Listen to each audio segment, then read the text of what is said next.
bagaimana sikap kita dalam menanggapi tudingan-tudingan radikalisme yang diarahkan kepada pesantren, masjid, bahkan pada penghafal Quran.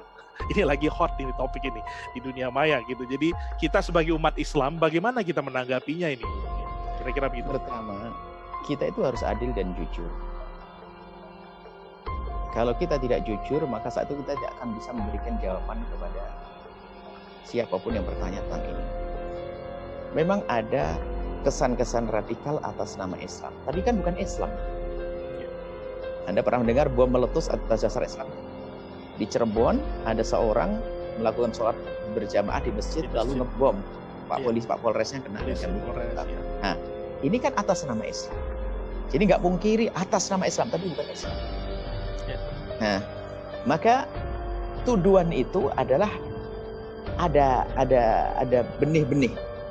Dan itu bukan dari Islam, tapi disusupkan dalam Islam biar orang membenci Islam.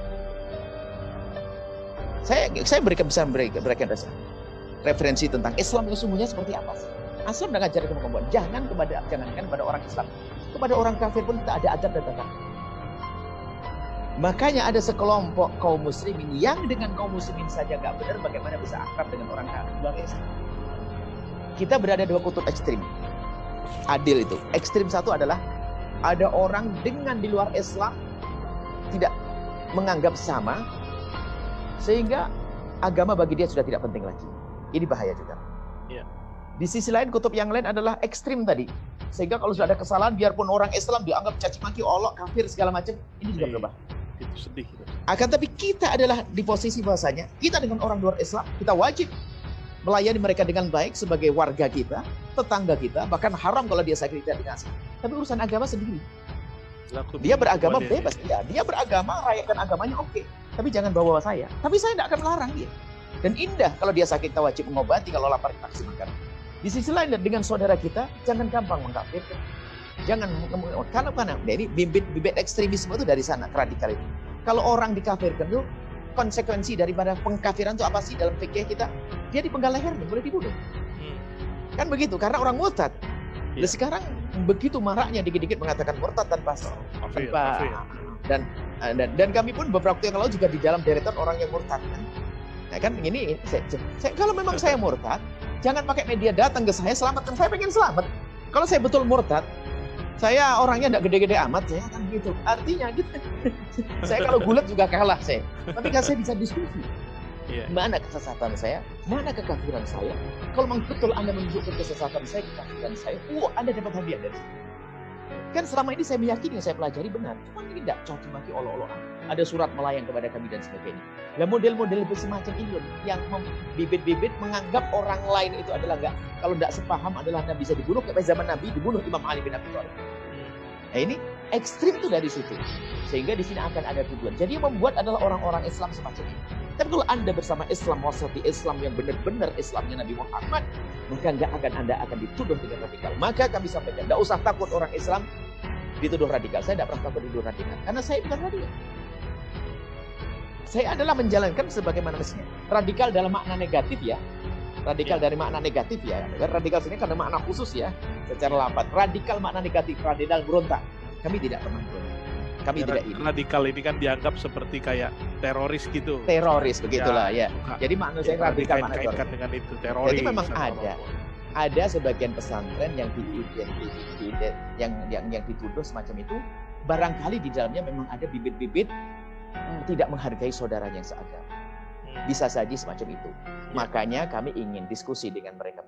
Ayo kita kembali kepada ajaran yang benar, ajaran yang lembut, yang indah. Kita kan Indonesia itu adalah umat Islam. Bhinneka Tunggal Ika itu yang kalau umat Islam yang paling mayoritas kan umat Islam. Akhirnya ketentraman di negeri ini adalah karena Islam. Kan begitu? Karena Islam. Mayoritas. Jadi sudah terbukti kita itu dengan akidah kita yang benar ini bisa menjaga negeri ini dengan pulau-pulau yang terpisah-pisah. Islam karena mayoritas. Jadi ini sudah dibuktikan Islam. Ya Islam itulah yang tidak kita lakukan. Akan tapi di sisi lain, namanya orang kadang salah belajar.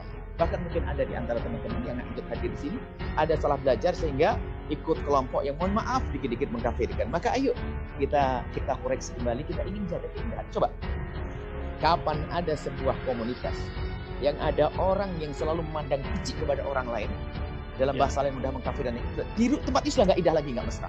Iya, udah nggak enak itu. Nggak mesra. Ini Islam nggak mengajarkan semacam. Kalau memang salah, ayo kita bisa duduk berdua, empat mata. Kalau memang forumnya besar, diskusi, undang ahlinya, bukan langsung kita mengambil dari internet lalu kita share kalau malah menjadi penerangan, tidak. Kita diskusi dan kita terbuka, betul. Jadi kami rindu keindahan. Islam itu indah. Jadi adanya tuduhan-tuduhan itu adalah ada dua permasalahan. Pertama ada memang benih-benih yang diajarkan di sebagian tempat. Tapi kadang-kadang gara-gara satu ini ya, aku umat Islam di rumah tangga. Kena semuanya. Biasa, wajar kayak biasa. Misalnya ya, anak SMA Negeri 1, MSA Negeri Medan, semoga dijaga oleh Allah. Anggap saja 2 melakukan kejahatan. Langsung diekspos SMA Negeri Medan, kan gitu. Iya, kena semua. Artinya memang, tapi kita orang yang adil kenapa sih itu menganggapnya? Bahasanya ada memang benih-benih ekstrim, itu adalah bukan dari Islam yang sesungguhnya, tapi disusupkan. Bagaimana anak kecil umur berapa dengan ibunya, anak kecil 2 dengan ibunya bapaknya di atas mobil membawa bom di Surabaya atas nama Islam. Iya. Mana itu Islam mengajarkan begitu? Nggak ada itu semua. Jadi makanya, lah itu kalau direntet ada hubungannya dengan ajaran apa sih? Ajaran yang salah itu cara menangkapnya juga beda-beda. Ada ajaran yang salah menangkapnya ada plus, maka muncul ekstrim besar itu. Ada ekstrim sedang. Ada yang gejala-gejala mudah mencaci maki dan mengolok. Jadi sama, ilmunya satu. Cuman cara menangkap berbeda-beda. Ada yang sedang, ada yang sangat masih lumayan lembut, ada yang ekstrim beneran. Baik, kami sampaikan kepada saudara-saudara, Islam itu indah. Maka kapan ada sesuatu yang mengajarkan keindahan, pasti ada susupan di luar. Yakini itu Islam. Biarpun Anda nggak paham, gimana cara menjelaskannya? Anda tinggal tanya kepada kami. Jadi tidak ada. Maka tuduhan itu memang ada dan kami juga menemukan memang ada tanda-tanda sebagian pesantren itu subhanallah kok begitu mudah mengatakan saudaranya adalah tidak seagama dengan dia, bahkan menggelari murtad, darahnya halal dan sebagainya.